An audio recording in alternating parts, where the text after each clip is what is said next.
હવે જ્યારે સુરતની સીટ બિનહરીફ ભારતીય જનતા પાર્ટી જીતી છે ત્યારે સવાલ એ છે કે આ પ્રકારે ભૂતકાળમાં કેટલી વાર થયું છે આઝાદી બાદ ખાસ કરીને બિનહરીફ ચૂંટાવાનો ઇતિહાસ શું છે તે આપને બિગ વોલ પર બતાવીશું કે 1947 બાદથી જ્યારે 1951-52માં પહેલી ચૂંટણી થઈ ત્યારબાદથી આપ જુઓ તો કોંગ્રેસના 20 સાંસદો બિનહરીફ ચૂંટાઈ આવ્યા છે। એ સિવાય સમાજવાદી પાર્ટીના 2 ઉમેદવારો બિનહરીફ અત્યાર સુધી ચૂંટાયા છે। 2 સાંસદો નેશનલ કોન્ફરન્સના બિનહરીફ ભૂતકાળમાં ચૂંટાઈ ચૂક્યા છે। અગાઉ એક અપક્ષ ઉમેદવાર પણ બિનહરીફ ચૂંટાયા હતા।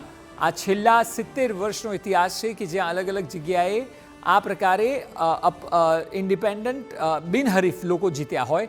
સુરતમાં પ્રથમવાર ભાજપના ઉમેદવાર બિનહરીફ તરીકે ચૂંટાયા છે। આ ઇતિહાસ છે કે જે અમે આપને બતાવી રહ્યા છે। સૌથી વધુ 20 સાંસદો કોંગ્રેસના ભૂતકાળમાં ચૂંટાયેલા છે। પ્રથમ અને બીજી સામાન્ય ચૂંટણીમાં 5 સાંસદો બિનહરીફ ચૂંટાયા હતા। એ વખતે પક્ષ જે છે તે કોંગ્રેસ સિવાય લગભગ કોઈ નહોતું મજબૂત, ત્યારે બિનહરીફનો રેશિયો વધારે હતો। લોકસભામાં 28 સાંસદ બિનહરીફ તરીકે ચૂંટાયા છે અત્યાર સુધી। પાછલા 70 વર્ષનો ટોટલ આ ઇતિહાસ છે કે જે મેં આપને બતાવ્યો। એટલે સુરત બેઠક પરથી સવાલ થાય કે દેશમાં અત્યાર સુધી કેટલા લોકો બિનહરીફ ચૂંટાયા, તો અમે જે આંકડા આપને બતાવ્યા એ તમામ લોકો 1951-52થી લઈને 2019 સુધી ચૂંટાયેલા છે।